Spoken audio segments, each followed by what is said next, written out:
Descubre el corazón de la teología misionera juntamente conmigo en este análisis profundo, académico que haremos sobre el tema Israel, Cristo y el Reino. Estamos viviendo en un mundo donde se debate sobre Israel, el Israel moderno, el sionismo cristiano y el reino de Dios. Temas que hoy en día generan miles, millones quizás diría, de interacciones y debates en las redes sociales. Yo le invito a que exploremos juntos en este tema, Israel, Cristo y el Reino, acerca de la vocación, esa vocación histórica de Israel como luz de las naciones. Estoy hablando del Israel del Antiguo Testamento. Definitivamente tengo que referirme a lo que dice Isaías, capítulo 42, versículo 6. ¿Y cómo se relaciona eso con la obra redentora de Cristo Jesús, quien consuma el reino y transfiere la misión universal a la iglesia? Desde las promesas abrahámicas que se muestran en Génesis hasta la gran comisión en Mateo 28, este contenido procura revelar cómo el reino de Dios no es solamente algo escatológico, sino que también es una realidad transformadora que viene a exigir misión integral, una misión de tipo integral. ¿A qué me refiero? Bueno, deben de darse tres elementos, por lo menos. El elemento de la evangelización, la justicia social y el alcance transcultural. También debemos de hacernos la pregunta: ¿cumple Cristo las promesas de Israel o hay un rol pendiente para la nación moderna? Hay que reflexionar con citas exegéticas, con las características clave del reino y cuáles son las implicaciones para hoy. ¿Cómo podemos enfrentar la secularización y cómo podemos llevar el evangelio a los pueblos no alcanzados? Este video, este programa es más que todo pensado para estudiantes de teología, para pastores y por supuesto para curiosos espirituales, ¿no? Yo le invito a que mire el video completo, compártalo. Si usted desea el material en PDF, también puede solicitarlo a mi correo electrónico francisco.osorio@yahoo.com. Con mucho gusto voy a poder responder todas sus preguntas y yo le invito para que se una conmigo en este diálogo teológico que estamos mirando el día de hoy. Iniciamos diciendo que la relación entre Israel, Cristo y el Reino constituye un eje fundamental en la teología misionológica, ya que conecta la vocación histórica de Israel con la obra redentora de Cristo Jesús y la manifestación del reino en la historia. Debo decir también que esta lección analiza cómo Israel, el Israel del Antiguo Testamento, como pueblo elegido, prefigura y prepara el camino para Cristo, quien es el que consuma el reino de Dios, y cómo esta relación impulsa la misión universal de la iglesia. Por supuesto, le vamos a dar un enfoque eminentemente académico, pero sin olvidar la exégesis. Entonces, este análisis que yo estoy haciendo en este video es con un enfoque académico y exegéticamente riguroso. Dicho análisis que vamos a realizar se fundamenta en las Sagradas Escrituras, pero también en la tradición teológica y la hermenéutica bíblica. Y vamos a procurar evitar especulaciones que no son para nada ortodoxas. Después de esta aclaración, tengo que hablar sobre Israel como el pueblo del pacto y la promesa del reino. Pero antes que nada hay que hablar sobre la vocación de Israel. En el Antiguo Testamento, Israel es elegido como el pueblo del pacto para cumplir el propósito misional de Dios. Ese propósito conocido como Missio Dei, ya hemos hablado de esto en un programa anterior.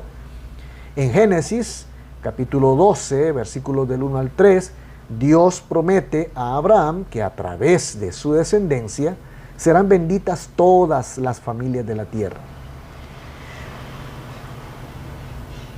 En este sentido, pues como teólogos, interpretamos esta promesa como el fundamento de la vocación misionera del pueblo de Israel del Antiguo Testamento, que consiste nada más y nada menos que en ser un canal de bendición para todas las naciones de aquella época.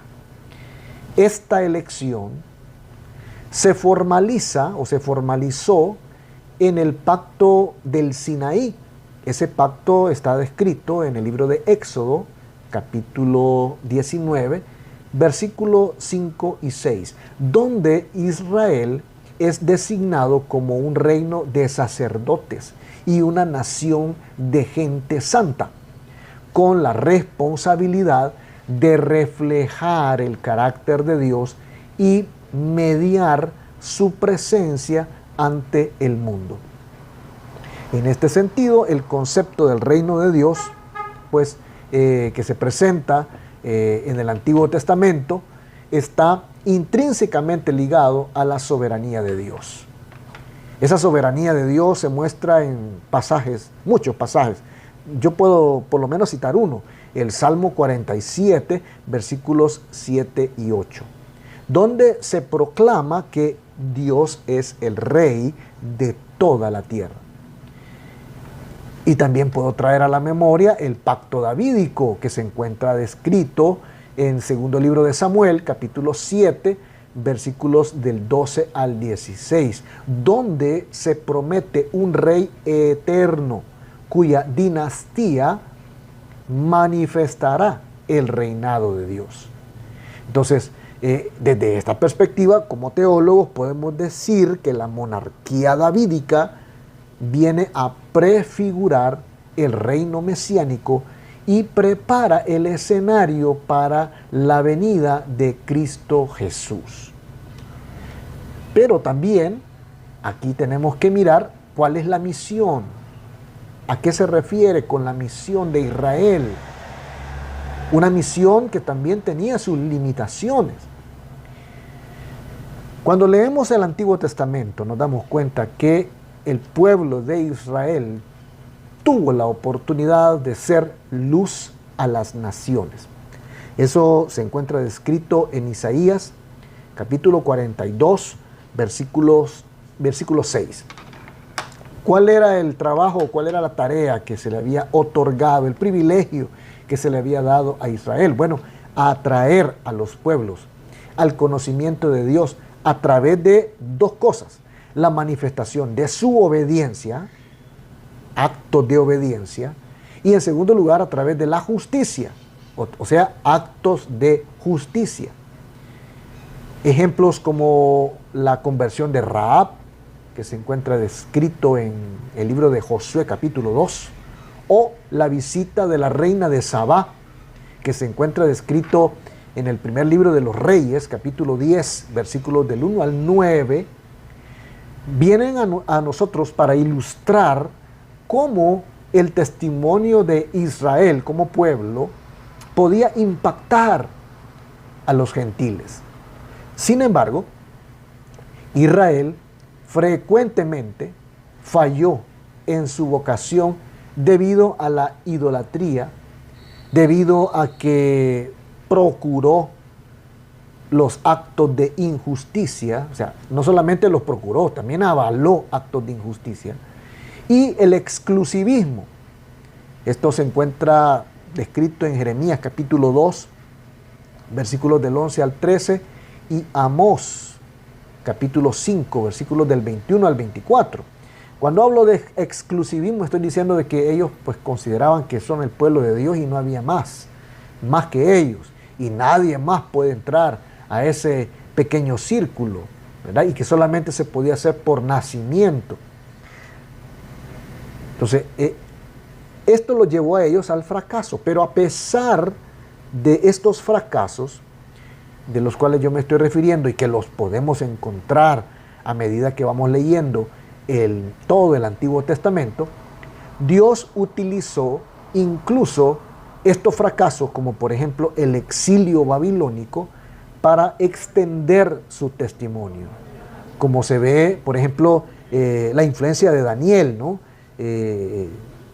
Ahí usted puede leer en Daniel capítulo 6, versículos del 25 al 27. Entonces, a pesar de estos fracasos, Dios de una manera soberana utilizó al pueblo de Israel para seguir dando testimonio.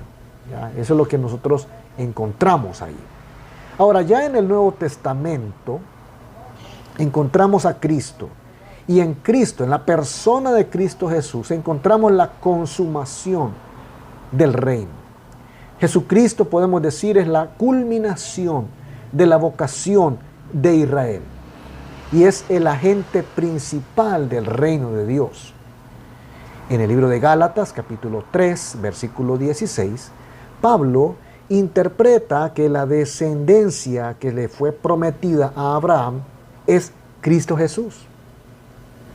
Entonces, muchas veces se malinterpreta o se interpreta de otra manera diferente, diciendo que la descendencia de Abraham son todas las personas que vienen naciendo como descendientes de él.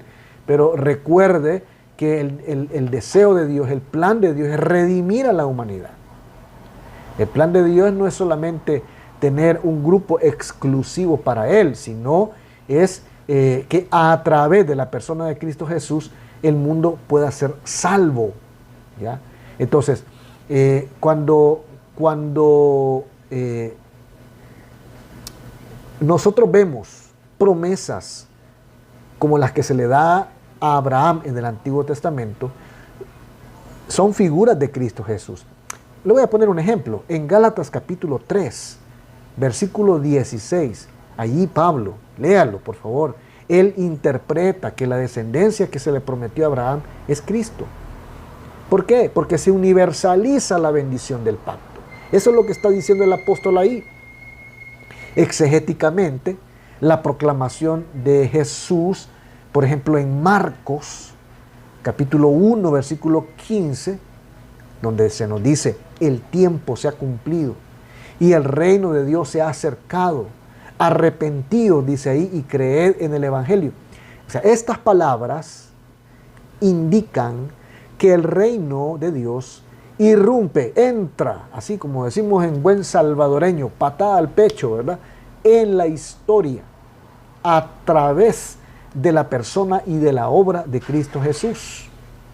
En este sentido, podemos subrayar que Jesús cumple el rol de Israel como luz de todas las naciones. Esa expresión que se encuentra en Isaías 49:6 es Cristo, se cumple en Cristo, porque es a través de Él que se lleva la salvación y se alcanza la salvación a todos los pueblos. Entonces la vida, la muerte y la resurrección de Cristo son la manifestación definitiva del reino. Sus milagros, todas las liberaciones de demonios que vemos ahí que se hacen y todas las enseñanzas que se muestran en pasajes como Mateo 12:28 vienen a ser una demostración de la derrota del pecado y del mal, de todo tipo de pecado y de todo tipo de mal. Mientras que su sacrificio en la cruz, tal como se describe en 1 Corintios capítulo 15, versículos 3 al 4, vienen a reconciliar a la humanidad con Dios. Eso es lo que nos dice en pasajes como 2 Corintios capítulo 5, versículo 19. En este sentido, como teólogos, podemos argumentar que Cristo no solamente viene a inaugurar el reino, sino que viene a redefinir la misión, trasladando la responsabilidad y la oportunidad que tenía Israel, el Israel del Antiguo Testamento, a la iglesia a través de lo que ahora nosotros conocemos como la Gran Comisión, esa que se encuentra descrita en Mateo capítulo 28, versículos del 19 al 20. También tenemos que hacer referencia a las diferentes parábolas del reino. Yo solo voy a mencionar algunas. Por ejemplo, porque hay parábolas de Jesús, como por ejemplo la del grano de mostaza, que se nos narra en Mateo capítulo 13, versículos 31 y 32, o la parábola de la levadura, ahí mismo en Mateo capítulo 13, versículo 33. Estas parábolas vienen a ilustrarnos la naturaleza del reino. Un reino que se encuentra presente hoy en día en actos pequeños, que parecen insignificantes, pero con un impacto transformador, que va a culminar en su plenitud escatológica. Exegéticamente, estas parábolas a las cuales yo he hecho referencia en esta oportunidad enfatizan la tensión entre el ya y el todavía no. El ya porque la presencia del reino está en la persona de Cristo Jesús, y en el todavía no porque está hablando de la consumación de este reino en una época futura. Y esta tensión, ¿verdad?, de la cual yo estoy hablando, el ya y el todavía no, es un concepto clave para la misión. Esta dualidad del ya y el todavía no impulsa a la iglesia a participar activamente en la manifestación del reino mientras espera su cumplimiento total y final. Pero, ¿cómo definimos entonces este concepto del reino de Dios? No sé si usted alguna vez se ha puesto a pensar en esto, pero yo quiero dar una ayuda, ¿verdad? Usted podrá quizás ampliarlo o hacerlo mejor que yo todavía, pero quiero darle una ayudadita, echarle una manito aquí. Porque yo defino al reino de Dios como la soberanía divina. Esa es mi definición del reino de Dios. El reino de Dios es la soberanía divina que irrumpe en la historia humana para establecer tres cosas: la justicia de Dios, la paz de Dios y la reconciliación de Dios. Tres cosas. Entonces, voy a repetir mi definición del reino de Dios. He dicho que el reino de Dios es la soberanía divina que irrumpe en la historia humana para establecer la justicia, la paz y la reconciliación. Y de esta manera cumple el propósito redentor de Dios. Se cumple, definitivamente que sí. En el Antiguo Testamento se asocia con el reinado de Dios y la expectativa mesiánica. En el Nuevo Testamento se nos muestra esa consumación, esa culminación, ese clímax en la persona, en la vida y obra de Cristo Jesús. Y ahora se extiende a través de la iglesia.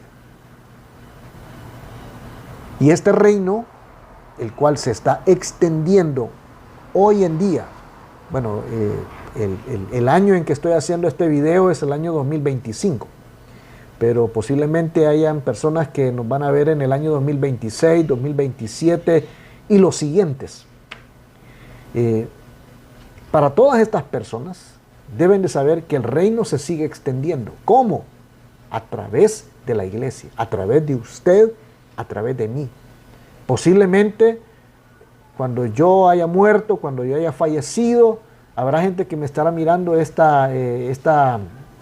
estudio, este análisis teológico, pero usted que sigue con vida debe de saber que usted es la iglesia. Si usted ha creído en el Señor, si le ha recibido como Señor y Salvador en su vida, si usted es su discípulo, entonces Usted es la iglesia del Señor. Y a través de usted se está extendiendo este reino maravilloso de Dios. Pero tiene características.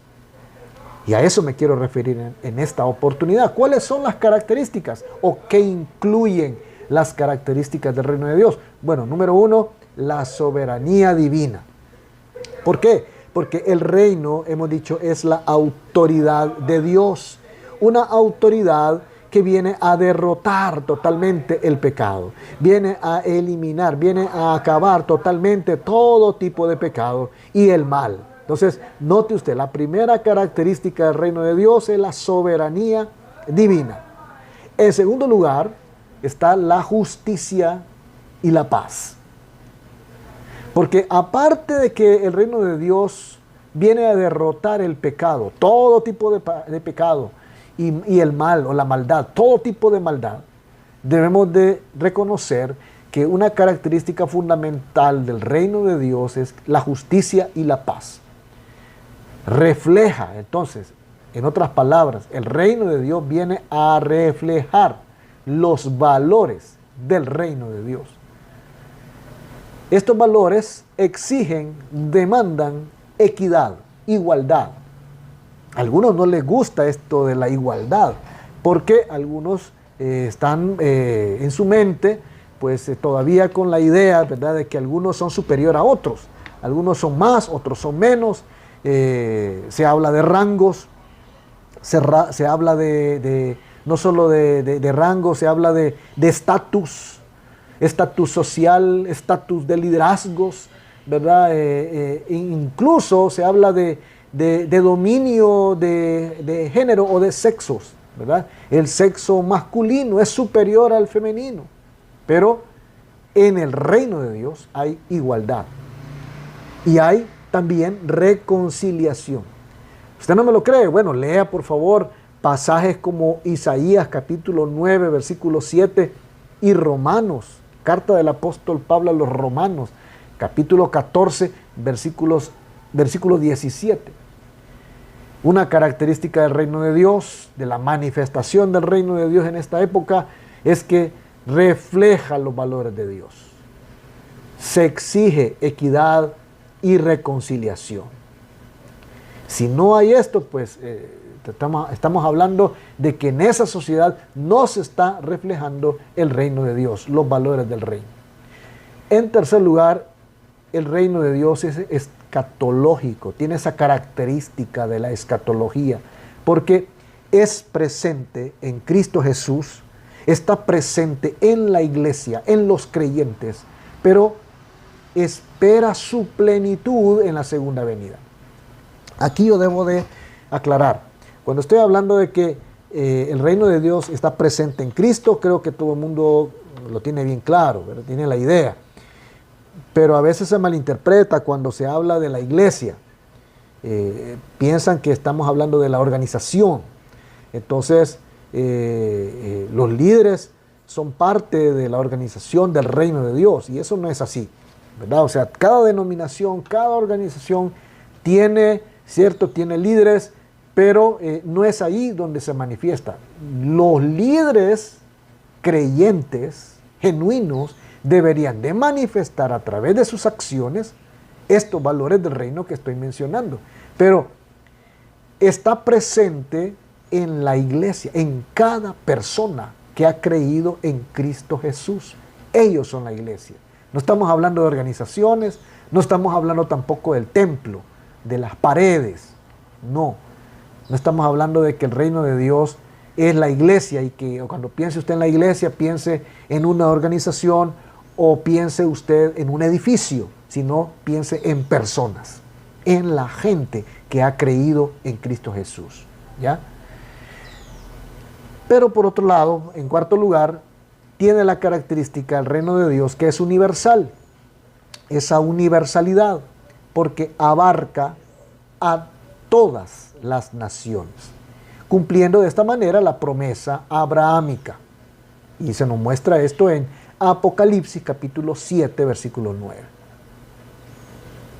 Ahora podemos hablar entonces que la iglesia, nosotros la iglesia, somos herederos de la vocación que se le fue dado a Israel en el Antiguo Testamento. Sin temor a dudas, puedo decir que la iglesia podemos verlo como el nuevo Israel. Primer libro de Pedro, primera carta universal, de Pedro, capítulo 2, versículo 9, nos habla de esto.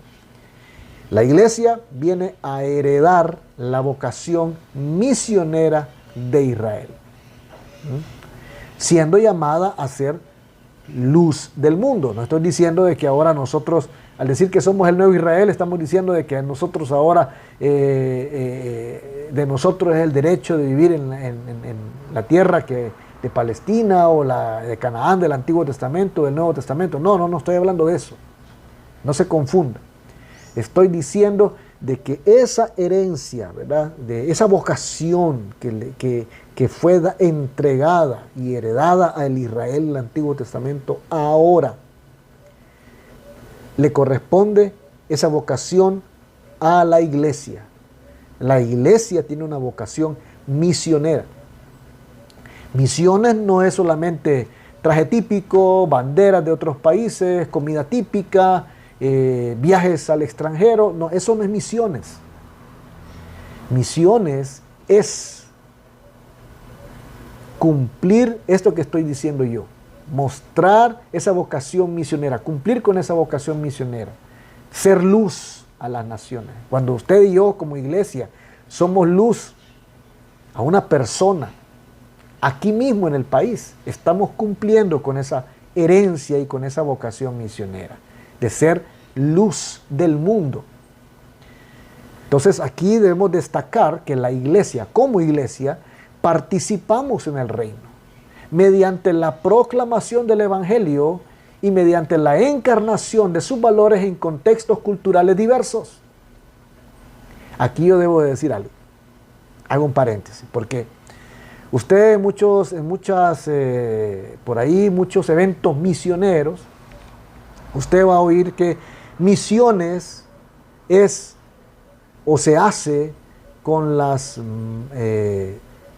manos de los que dan, con los pies de los que van, con las rodillas de los que oran, etc. Pero no es así, mi estimado.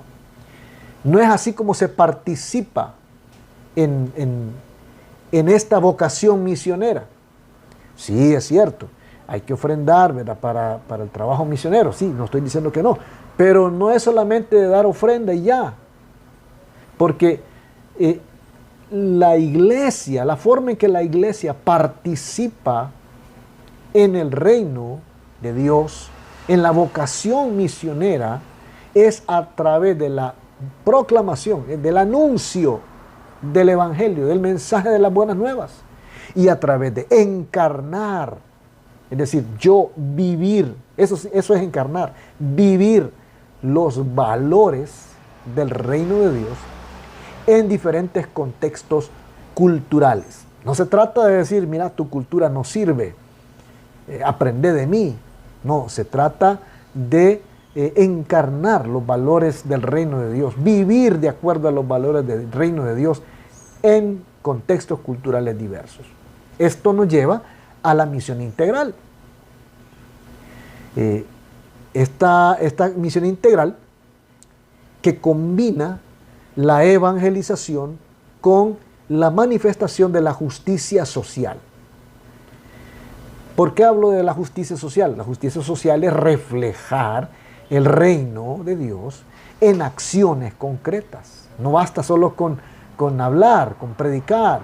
Hay que enseñar a través de acciones, saber vivir.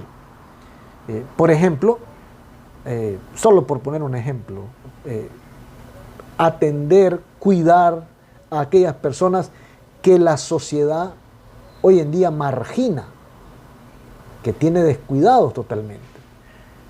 Se nos ha enseñado, lamentablemente, en nuestras sociedades en América Latina, que primero soy yo debo de vivir bien, yo debo de vestirme bien, porque Dios, eso es lo que quiere. No, Dios no, perdóneme, pero Dios no quiere que usted viva bien, como que si es millonario, o se endeude a lo loco, ¿verdad? No, No es eso lo que Dios quiere. Dios quiere que usted refleje el reino con acciones concretas, como por ejemplo cuidando a los necesitados, a los marginados. Por supuesto, esto tiene algunas implicaciones misionológicas, esto que yo estoy mencionando, esto que yo estoy diciendo. Esta relación de la cual estamos hablando entre Israel, Cristo y el reino, tiene definitivamente profundas implicaciones para la misión contemporánea. En primer lugar, la continuidad entre la vocación de Israel y la iglesia viene a subrayar que la misión es parte del plan eterno de Dios, iniciado en el pacto con Abraham y consumado en Cristo Jesús, en esa muerte y en esa resurrección gloriosa. En segundo lugar, la universalidad del reino, esa universalidad a la cual he hecho referencia, demanda una misión transcultural que alcance a todos los pueblos, especialmente aquellos que no son alcanzados, como por ejemplo los pueblos que viven en la ventana famosa 1040. Pero además, la misión integral, inspirada en el reino, requiere que la iglesia aborde tanto las necesidades espirituales como aquellas necesidades sociales, enfrentando muchos desafíos, como por ejemplo, puedo mencionar la pobreza extrema, la opresión, la secularización, etc.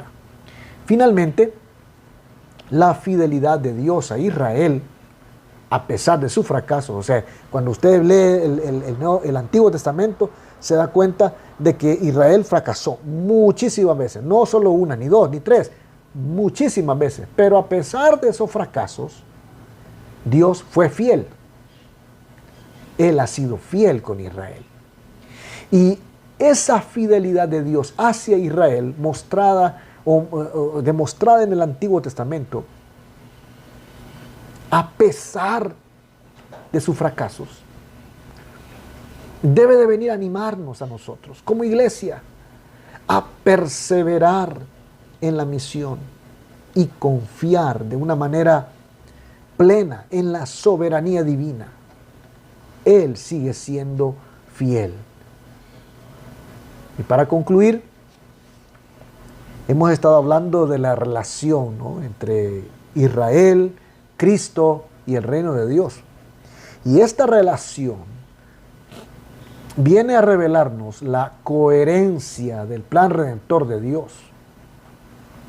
Israel, el Israel del Antiguo Testamento, como el pueblo del pacto, preparó el camino para Cristo, quien consuma el reino mediante su obra redentora. La iglesia, nosotros como iglesia, como herederos de esta vocación, estamos llamados a extender el reino de Dios a todas las naciones, encarnando, sabiendo vivir los valores en la vida cotidiana, esos valores de justicia, paz y reconciliación.